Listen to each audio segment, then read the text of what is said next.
I traveled across the country to see the new home of my daughter, whom I had raised by sacrificing everything. But she whispered, "Don't tell the neighbors you're my father. Just be an old friend from California." The betrayal struck like a knife, contrasting my love with her shame for her ordinary father. She regretted it because the consequences of her lie destroyed her perfect world.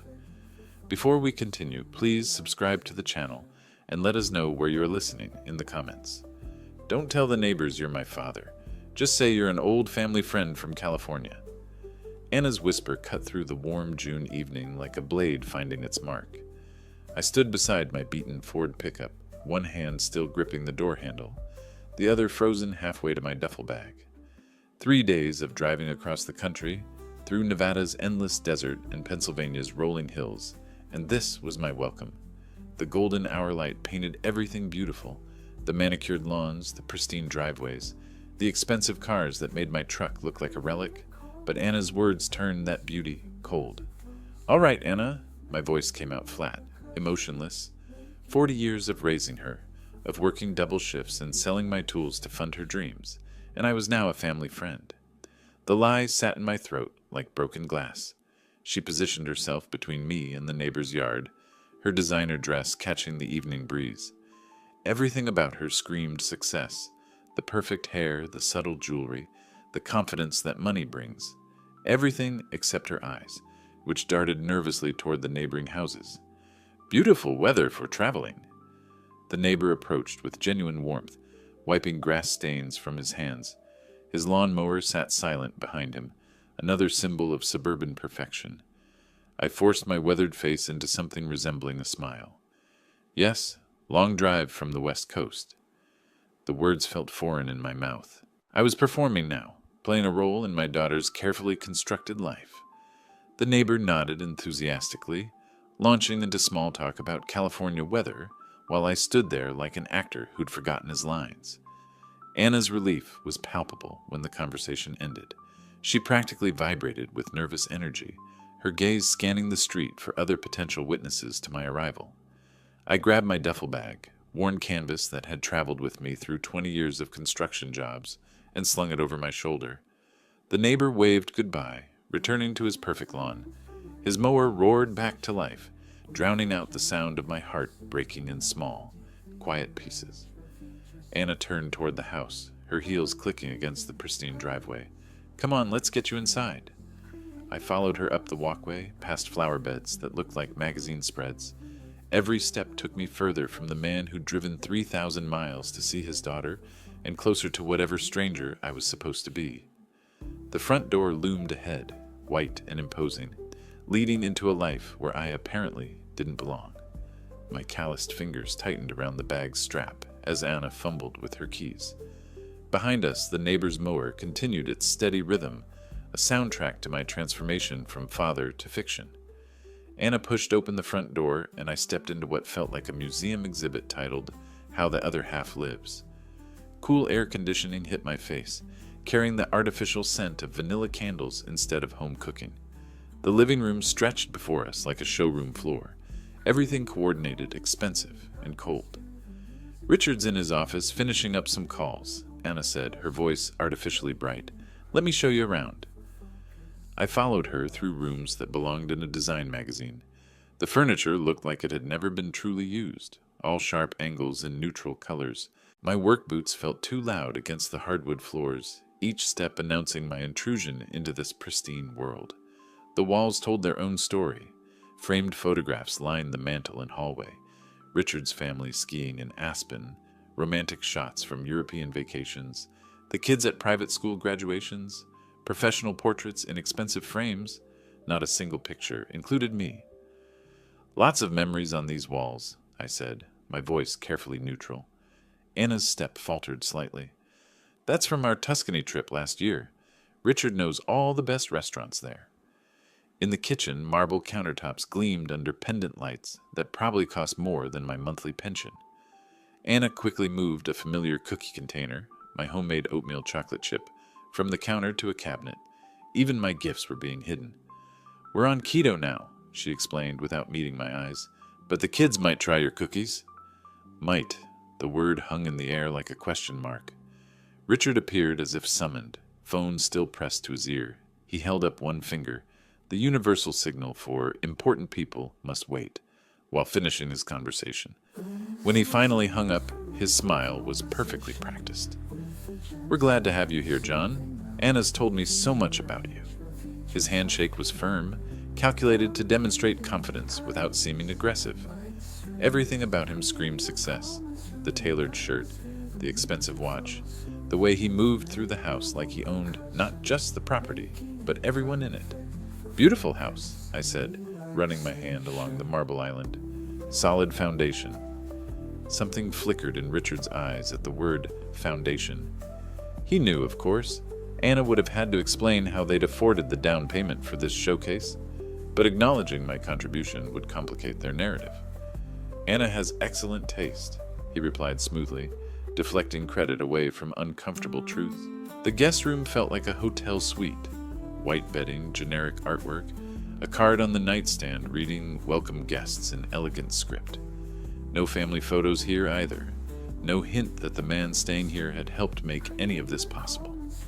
I set my duffel bag on the pristine white bedspread, the worn canvas looking like a mistake against the expensive fabric. Through the window, I could see the neighbor still working on his lawn, living his own version of suburban perfection. The sound of Richard's phone buzzing filled the silence, another important call requiring his immediate attention. Anna hovered in the doorway, looking anywhere but at my bag or my face. "Dinner's at 7:30, she said. "Just make yourself comfortable." Make yourself comfortable. In a room designed to ensure no one ever truly could. The dining room chandelier cast sharp shadows across crystal glasses and china plates arranged with military precision. I took my assigned seat at the table's end, physically separated from the family cluster at the other side. The symbolism wasn't lost on me. I was literally at the margins of their carefully orchestrated life. Richard commanded the head of the table like a corporate boardroom, carving expensive steak with surgical precision. Anna positioned herself as the perfect supporting actress, serving and smoothing conversations like a professional hostess. The teenage kids barely looked up from their phones, earbuds partially visible despite dinner table rules. Only my 2-year-old grandson offered genuine warmth, reaching toward me from his high chair with chubby fingers and an unguarded smile. In this room full of performances, his reaction was the only honest one. "Got promoted to senior partner last month," Richard announced, his voice carrying the satisfaction of a man accustomed to impressive headlines. "Now we can afford even more of life's luxuries." Anna beamed at him with practiced adoration. "Yesterday we attended Jessica's charity gala. Such fascinating people. A Manhattan surgeon, an IT company CEO who just went public." She rattled off credentials like collecting trading cards, each prestigious connection another badge of social climbing success. The 15-year-old grunted something that might have been acknowledgement. The 12-year-old asked if she could be excused early.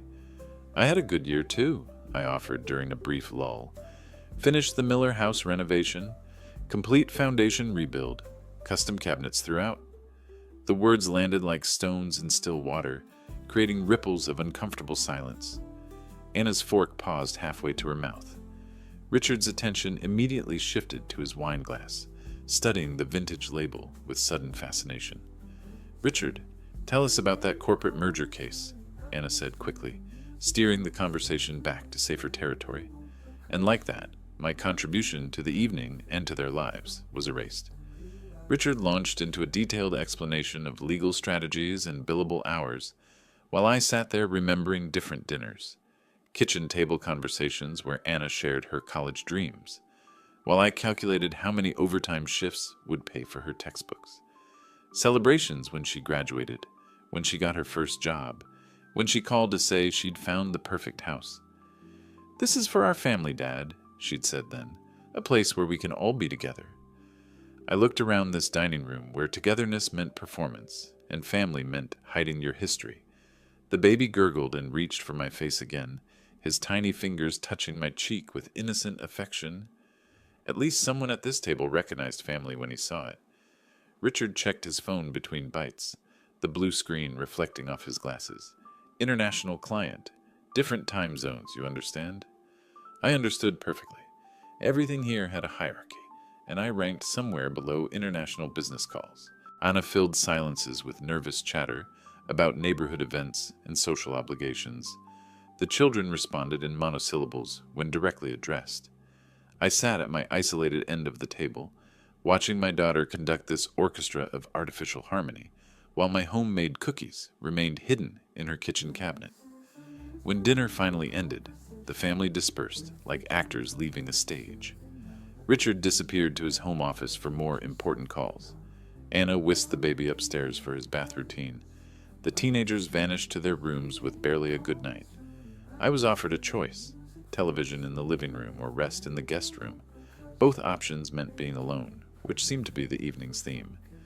"Guest room sounds good," I said, though sleep felt impossible. Anna nodded with visible relief. "Bathroom's right across the hall. Towels are fresh." I stood at the cleared dining table for a moment, looking at the family photos on the distant wall, professional portraits, vacation memories, milestone celebrations, a complete visual history of their life together. None of them included me. Sleep wouldn't come. I lay on the pristine white bedding, staring at the ceiling where shadows from passing cars painted brief stories of movement in a motionless room. 11 o'clock became midnight, and still my mind churned through dinner conversations, Anna's nervous orchestration, Richard's casual dismissals, the children's indifference to their grandfather. The house settled into silence around me.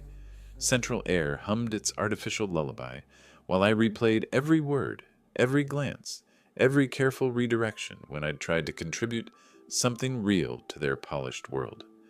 My wallet pressed against my hip through the thin pajama fabric. 40 years of carrying the same worn leather billfold, and tonight it felt heavier than usual. Not because of money, I'd never had much of that, but because of the papers folded carefully inside. Documents I'd saved because my father taught me to always keep the important stuff close. I sat up, pulled the wallet from my pants draped over the chair.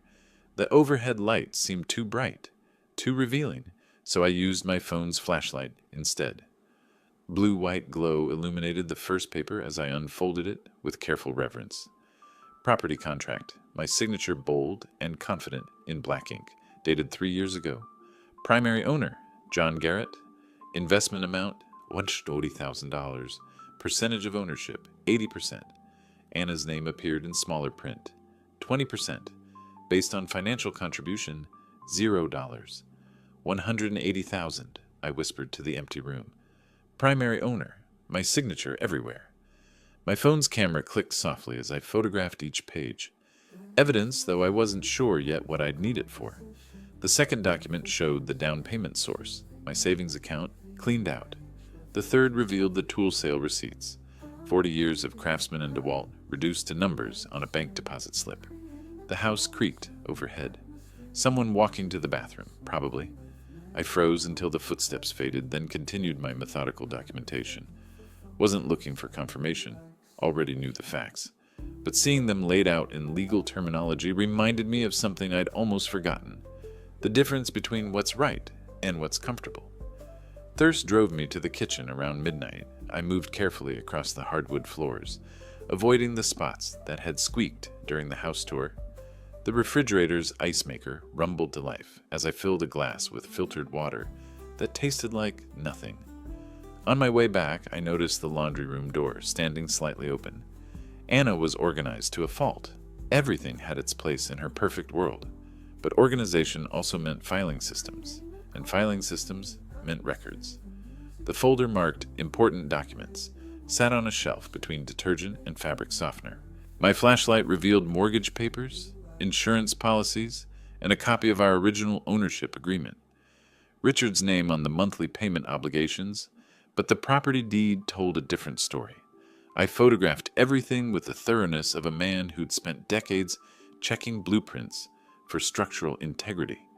Details mattered in construction. They mattered here, too. "Temporary," she said. I murmured to the documents. "Nothing here looks temporary." Anna's name appeared in small print throughout, mine in bold headers. That told the real story. Who owned what? Who'd sacrificed what?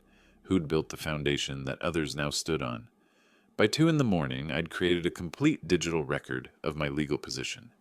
The phone's battery showed 67%, and I had 37 photos documenting 3 years of financial reality that dinner conversation had carefully avoided.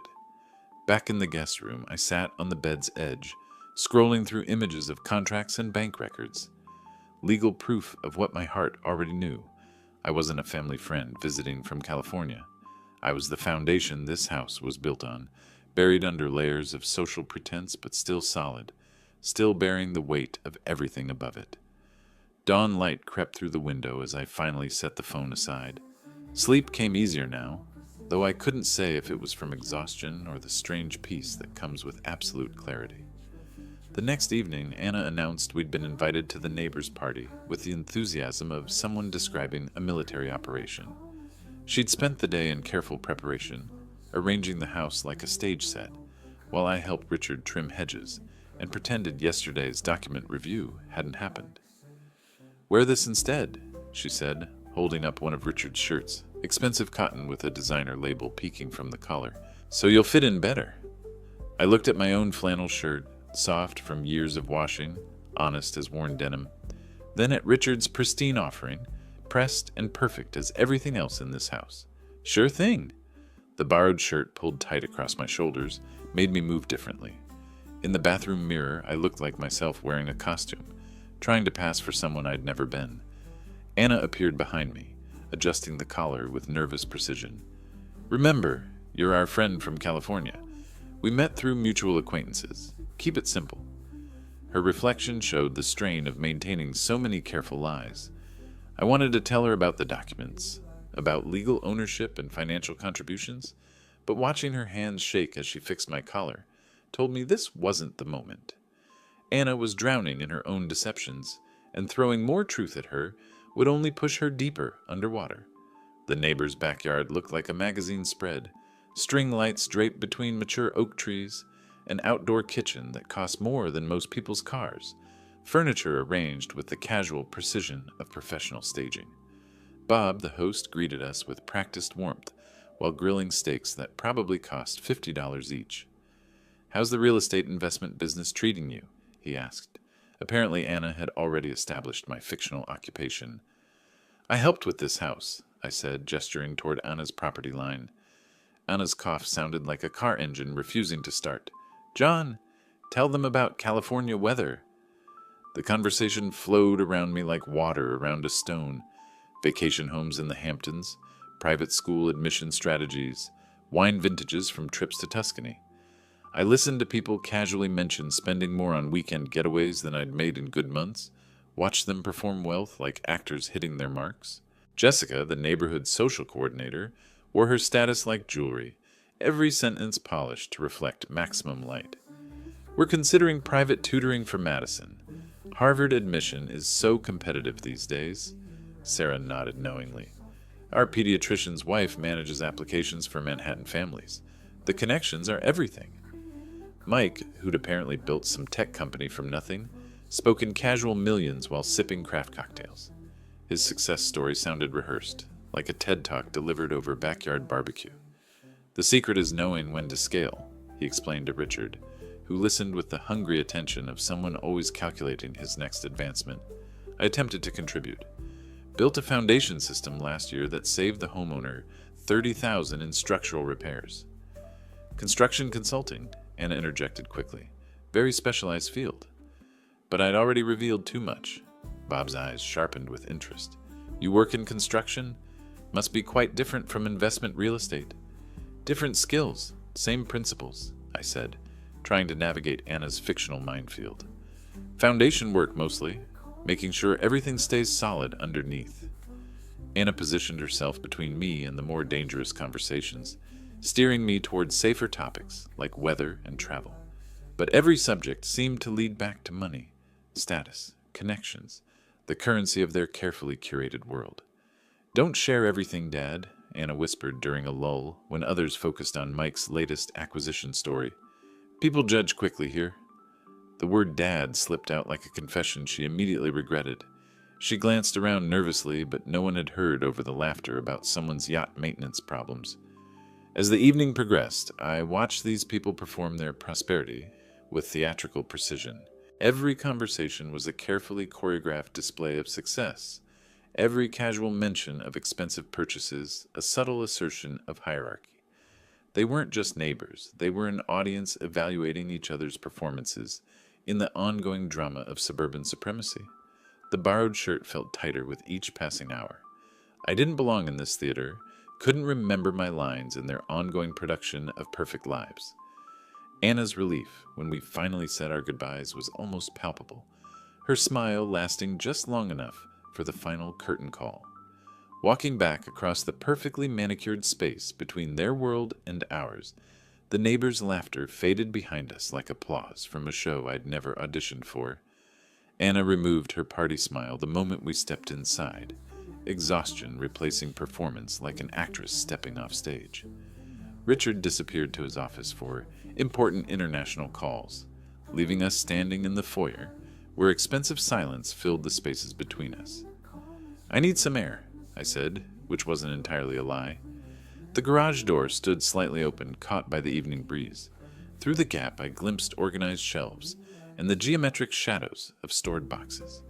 Something about that glimpse pulled me forward, maybe the hope of finding something genuine in this house of careful presentations. I slipped through the opening and pulled the cord for the overhead bulb.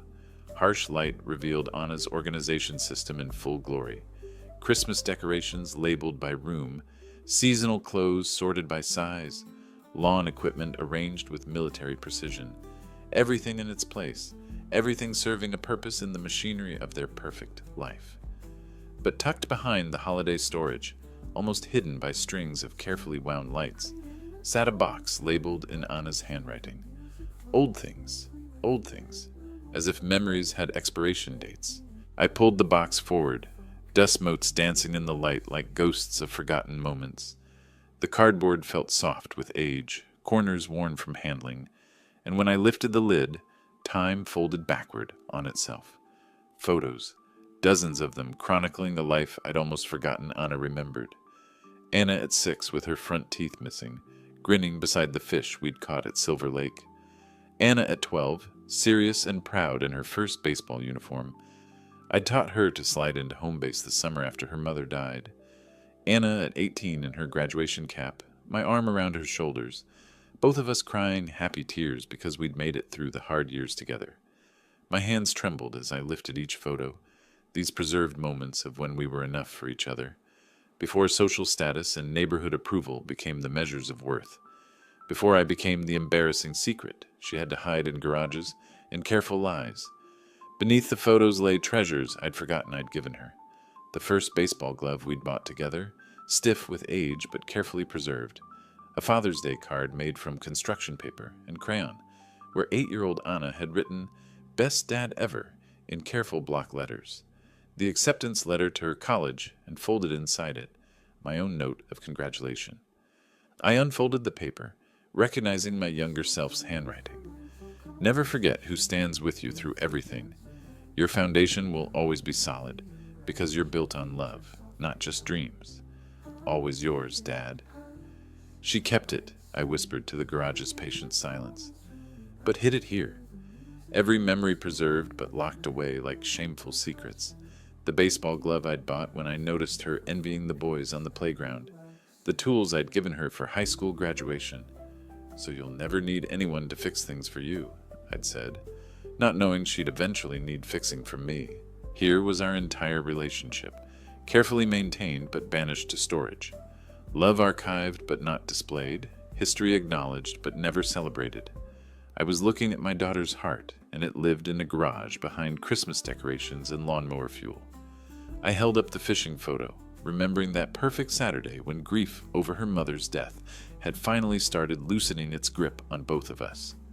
Anna had caught a base bigger than her forearm, and we'd celebrated with root beer and beef jerky while the sun painted the lake golden. "I gave you everything," I said to that smiling little girl in the photo. "You gave me this garage." But even as I said it, I knew that wasn't quite fair. Anna had kept these memories when she could have thrown them away, hidden them when she could have destroyed them. Maybe this garage was an exile. Maybe it was the only safe place she could preserve a father she loved but couldn't acknowledge. I repacked everything carefully, reverently, except for one photo, Anna and me with our fish, both grinning like we'd conquered the world together. This one I slipped into my wallet next to the property contracts. Different kinds of proof, but proof nonetheless. The overhead light clicked off, plunging the garage back into gentle darkness. I stood there for a moment, holding both versions of my daughter, the child who'd needed me and the woman who'd learned to hide that need. Outside, the party's laughter had faded to memory, leaving only the sound of my footsteps on the concrete floor and the whisper of old secrets settling back into their careful storage. Saturday afternoon brought a clarity I hadn't felt since arriving.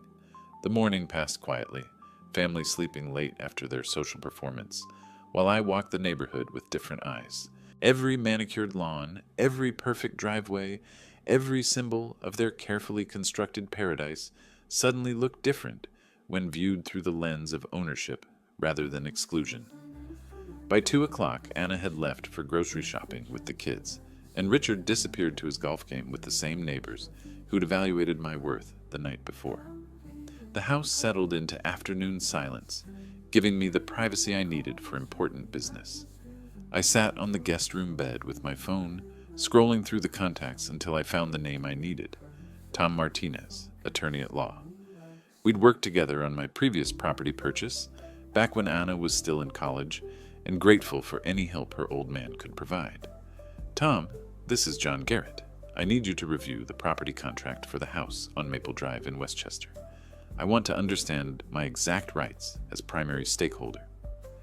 His voice carried the same professional warmth I remembered from our earlier dealings. Of course, John, I have your file here. You're referring to the property where you provided the majority investment for your daughter's purchase?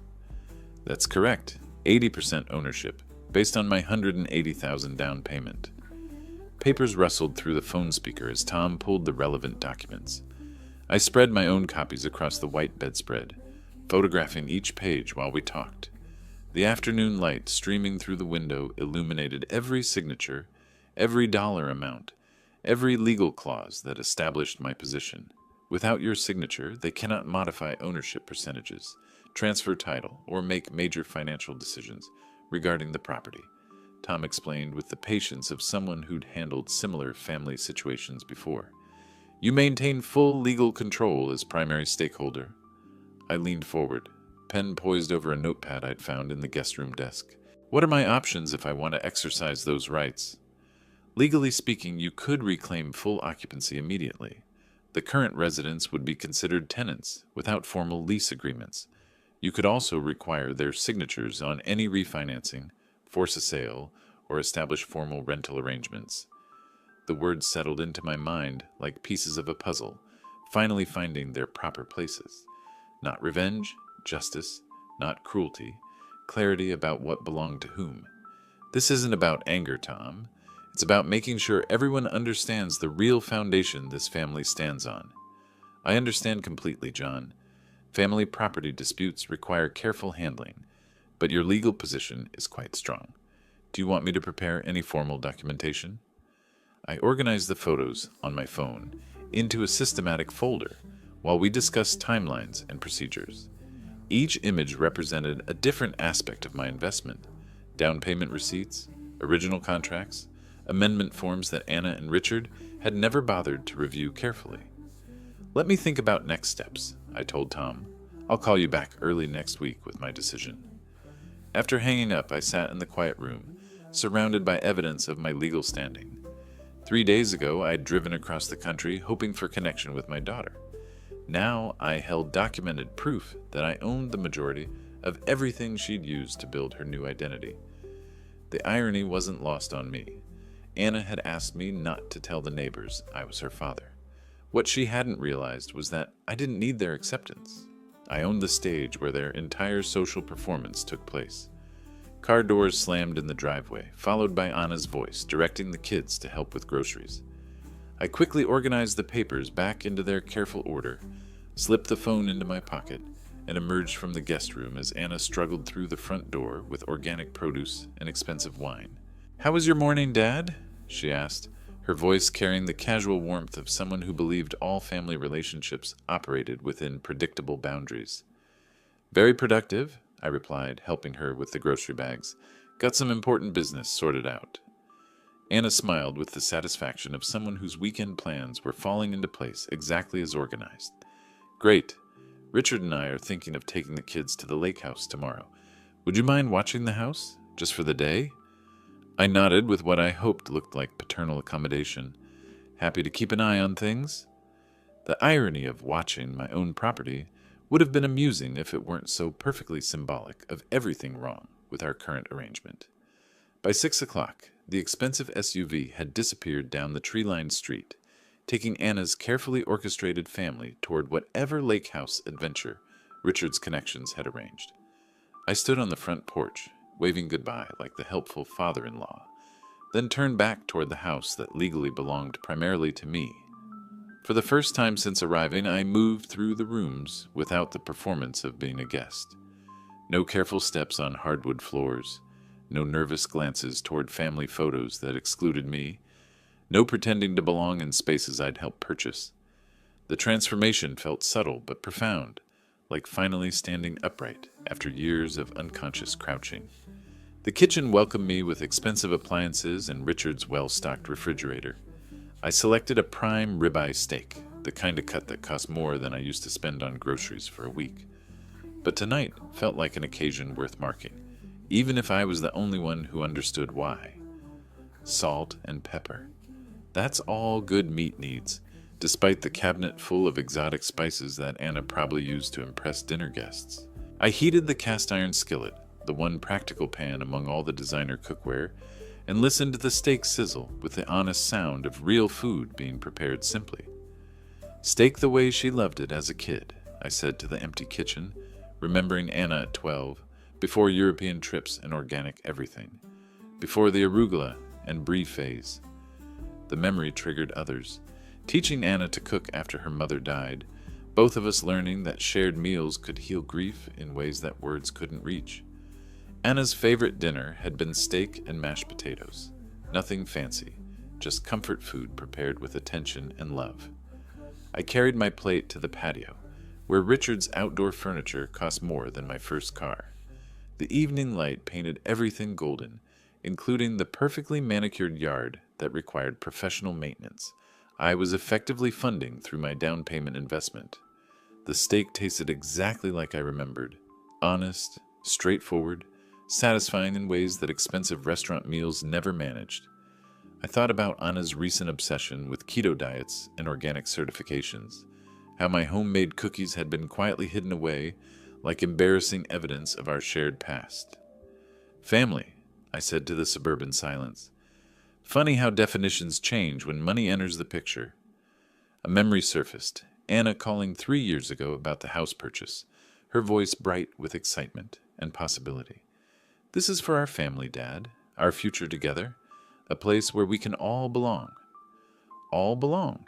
The phrase echoed differently now, surrounded by the evidence of systematic exclusion from the life my investment had made possible. I finished dinner as the sun painted shadows across the expensive patio furniture, then carried my dishes back to the kitchen where every appliance gleamed with the sterile perfection of things that were purchased rather than earned. The dishwasher hummed efficiently while I explored the house with an owner's perspective rather than a visitor's careful navigation. In the living room, I settled into what I'd started thinking of as my chair, the comfortable one facing the window, positioned where natural light revealed the careful arrangement of family photos that documented everyone's happiness except mine.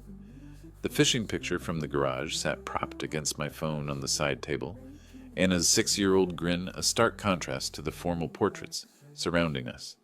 The house felt different in solitude, not cold or unwelcoming, but honest in ways it couldn't be when occupied by people performing their various roles. Here was the foundation I'd built, the security I'd provided, the investment that had given Anna the freedom to construct whatever identity she chose. I'd built her a foundation. She'd used it to build walls against me. But foundations, I knew from decades of construction work, determined everything that could be built on top of them. Change the foundation, and everything above it had to shift accordingly. The thought was still settling into my consciousness when car doors slammed in the driveway, earlier than expected. Sunday evening, Anna's voice calling instructions about luggage. Richard's deeper tones responding with the tired authority of someone accustomed to being in charge. They were home early, and I was sitting in my chair in my house, no longer pretending to be anyone other than exactly who I was. "Dad, thank you so much for watching the house." Anna burst through the front door with the energetic gratitude of someone whose weekend had gone exactly according to plan. "The lake was perfect, and knowing you were here made everything so relaxing." I stood from my chair, slowly, deliberately, and watched her face register something different in my posture. Not the careful accommodation of a grateful guest, but the steady presence of someone completely comfortable in his surroundings. "My pleasure," I said, and meant it more than she could possibly understand. Richard appeared behind her, hauling designer luggage and wearing the satisfied expression of a man whose lifestyle had once again performed exactly as advertised. The children trudged past with the exhausted indifference of kids who'd been entertained all day and now wanted nothing more than their familiar bedrooms. "Everything goes smoothly here?"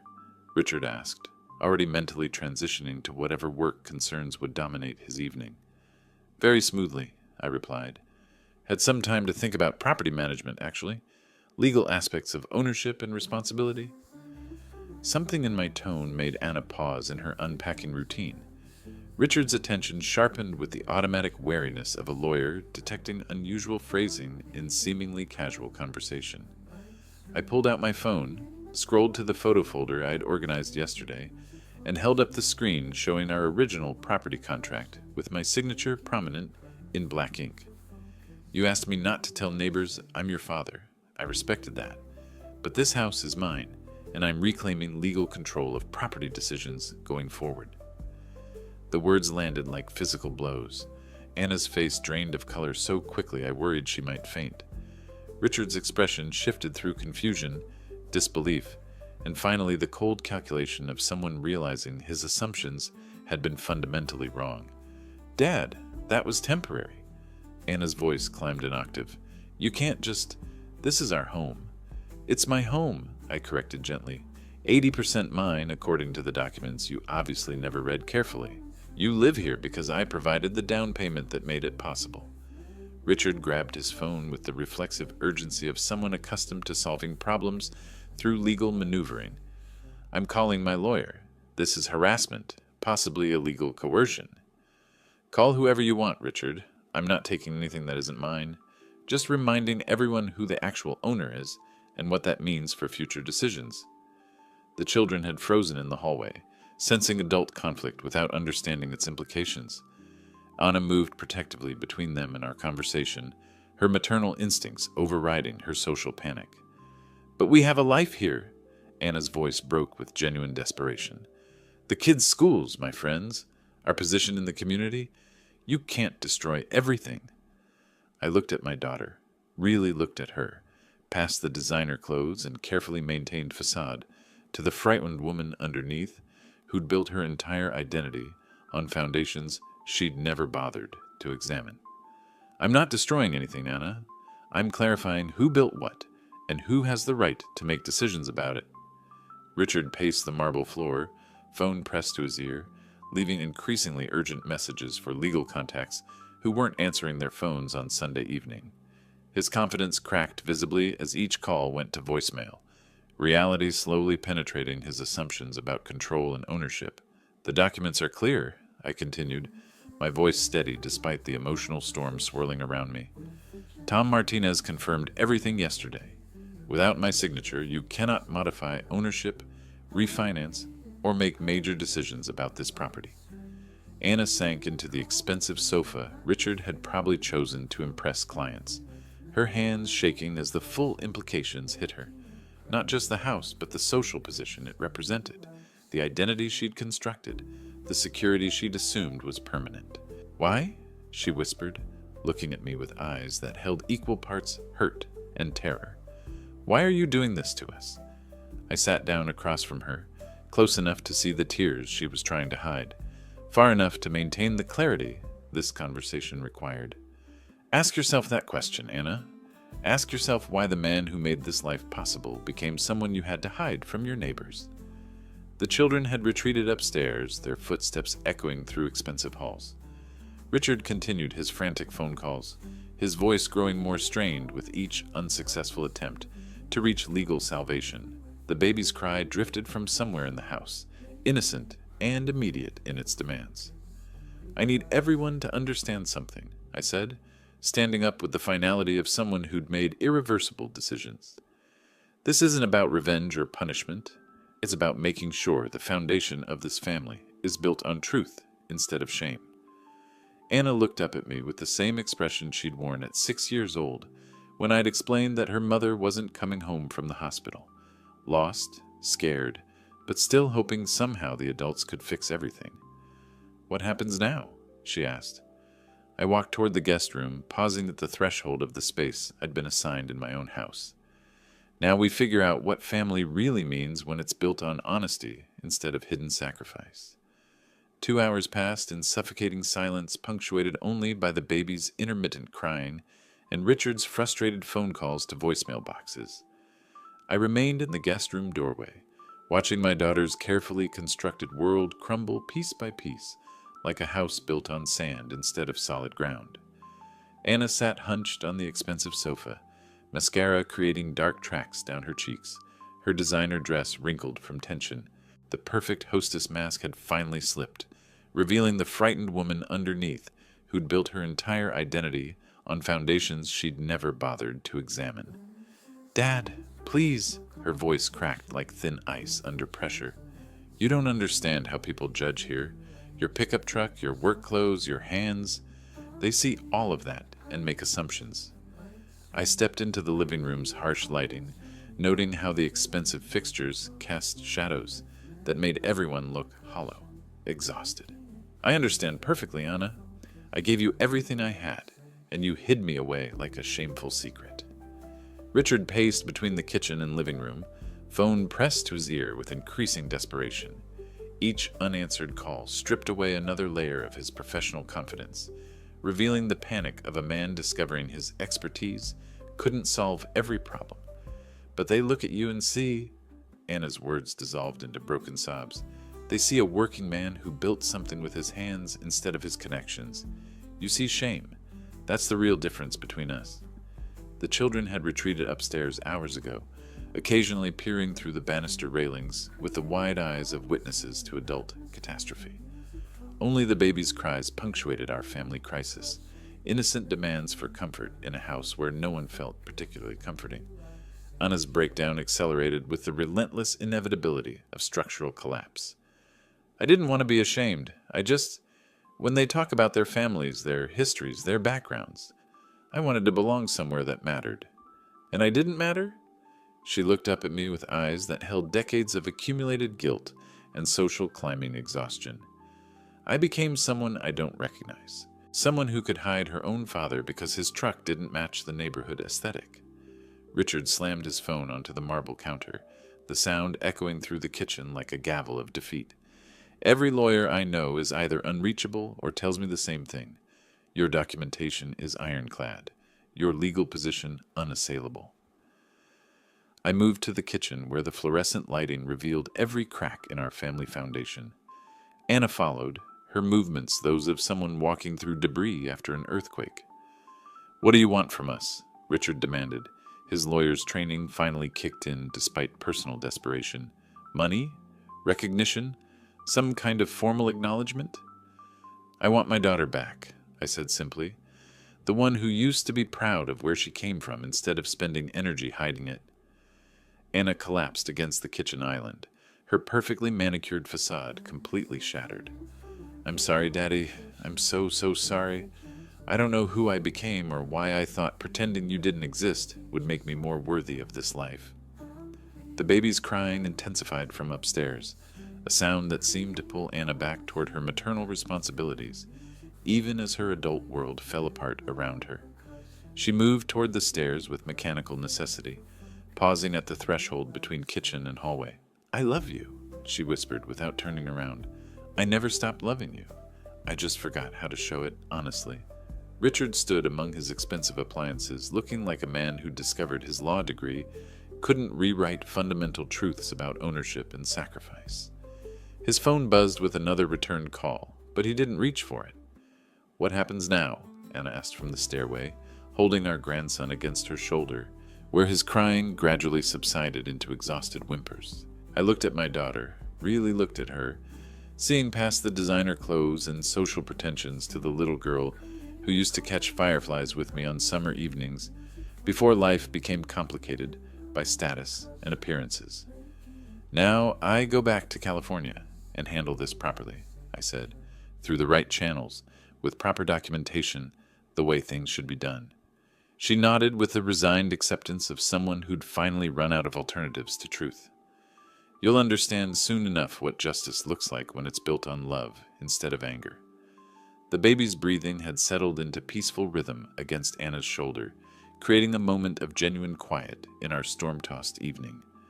For the first time since arriving, I reached out and touched my grandson's tiny hand, feeling his fingers curl around mine with the trust that only innocence possesses. 2 weeks in California had given me time to think, to plan, and to remember what really mattered. Anna called every day, her voice tight with anxiety about consequences she couldn't predict. Richard researched legal precedents that wouldn't help him. I spent the time crafting something they'd never expect. Tom Martinez leaned back in his office chair, reviewing the documents I'd had him prepare with the thoroughness of someone who'd seen every variation of family property disputes. "This is unusual, John. Most people in your position would simply reclaim the property or force a sale." "Most people haven't raised the daughter who betrayed them," I replied, signing the final page with the same careful attention I'd given every important document in my life. "This teaches something different." The trust documentation spread across his mahogany desk like blueprints for a more complex structure than simple revenge. Educational trust for my grandson, with the house as primary asset, vesting when he turned 25 with a college degree requirement. Anna's family could continue living there, but the property would belong to someone who'd understand its true value. "The boy gets everything at 25, Tom asked, making final notations. "If he earns it, college education, demonstrated character, understanding of where the foundation came from, 23 years to learn what his mother forgot." I drove home through familiar Los Angeles streets, past strip malls and working-class neighborhoods, where people didn't apologize for their truck models or their calloused hands. My house looked exactly as I'd left it, small, honest, comfortable in ways that had nothing to do with status symbols. The phone call to Anna was scheduled for 4 o'clock, giving me time to sit on my front porch, with the afternoon sun warming wood that I'd installed myself. The Pacific Ocean glittered in the distance, reminding me of the vast perspective that comes from understanding your place in something larger than social hierarchies. Anna answered on the first ring, her voice carrying the strained brightness of someone expecting bad news but hoping otherwise. "Hi, Dad. How are the legal arrangements going?" "Finished today," I said, rocking slightly in the chair I'd built from scrap lumber 20 years ago. "Papers are signed. Everything's filed properly." Silence stretched between California and New York, filled with her fears and my carefully planned surprise. "The house isn't going to me, Anna." "What do you mean?" I let the words settle before delivering the revelation I'd spent 2 weeks perfecting. "Educational trust. Your son gets full ownership when he turns 25, provided he graduates from college." The silence this time felt different, confusion replacing dread, hope creeping into spaces where fear had lived. "Dad, I don't understand. After everything I did, everything I said, why would you give Tommy the house?" "So he remembers where he came from. So he knows that foundations matter more than facades, that character counts more than connections." Her voice broke with the sound of someone receiving unexpected grace. "Thank you, Daddy. I don't deserve this kindness, but thank you." "It's not kindness, Anna. It's investment. In him, in the future, in the hope that he'll value what his grandfather built instead of hiding from it." Through the phone, I heard familiar sounds. Richard's voice asking questions, children playing in backgrounds, domestic life continuing despite fundamental shifts in understanding. Anna's tears came quietly, the kind that wash away accumulated shame rather than expressing new grief. The trust pays for his education too, I added, but he'll know who funded it and why. No secrets, no hidden benefactors, no family friends from California. Can we talk more about this, about us, about how to move forward? I smiled at the sunset beginning to paint my neighborhood golden, thinking about the grandson who'd inherit more than property. He'd inherit the story of sacrifice, love, and the difference between earning something and simply receiving it. Call me tomorrow, Anna. We have 23 years to rebuild what got broken. After hanging up, I sat watching the sun disappear behind the Pacific horizon, holding the fishing photo from Anna's garage. The little girl in the picture had grown up to forget her roots, but her son would have the chance to remember them. My phone rang again, Anna calling back, her voice lighter than I'd heard in years. Dad, I just wanted to say... Tommy's first word was Grandpa. Not Dada, not Mama. Grandpa. Through the phone speaker, I heard my grandson babbling in his innocent way, unaware that his future had just been secured by a grandfather he'd learned to know honestly. Tell him I'll see him soon, I said, and meant it. October brought crisp mornings and the kind of clear light that makes everything look possible. I sat on my front porch with coffee and my phone, reading Anna's daily messages that had become the highlight of my routine. Today's photos showed Tommy taking his first independent steps, reaching towards something off camera with the determined curiosity of someone discovering the world. Walking at 14 months, her text read, heading straight for your toolbox in the garage photo. Maybe he inherited more than your eyes. The transformation in our relationship had been gradual, earned through daily conversations that slowly rebuilt trust, like careful construction work. Anna had surprised her Westchester neighbors by openly introducing me as her father when I'd visited last month, her voice carrying pride instead of shame for the first time in years. Richard had adjusted to the new reality with the practical acceptance of someone who'd realized legal battles couldn't change fundamental truths about family and sacrifice. The children treated me as their grandfather now. No more family friend pretenses. No more careful editing of conversations. My phone buzzed with another message, a video of Tommy babbling seriously at a picture book, his tiny fingers tracing images of construction vehicles, with the focused attention that reminded me of Anna at that age, back when she'd helped me sort screws in my workshop. 22 years and 10 months until he inherits, I said to the morning air, calculating the time Tommy would have to grow into understanding what his inheritance really meant. The trust documents sat in my kitchen drawer, complex legal language that translated into simple hope, that my grandson would value foundations over facades, character over connections, the satisfaction of building something lasting with his own hands. Anna's latest phone calls had been different, longer, more honest, filled with memories she'd rediscovered now that shame no longer blocked access to our shared history. She'd found the courage to tell Tommy stories about his California grandfather, the man who'd taught her to fish and fix things and stand up straight in any room she entered. Not about revenge, I murmured, watching seagulls argue over territory in the distance. Never was. About dignity, about memory, about making sure love outlasts embarrassment.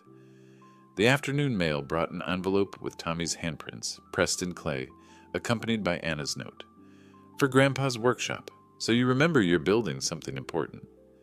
I carried the clay impression to my garage workshop, where sawdust and honest tools created the kind of atmosphere that Anna had once found comforting, before European trips and organic everything became more important than family connection.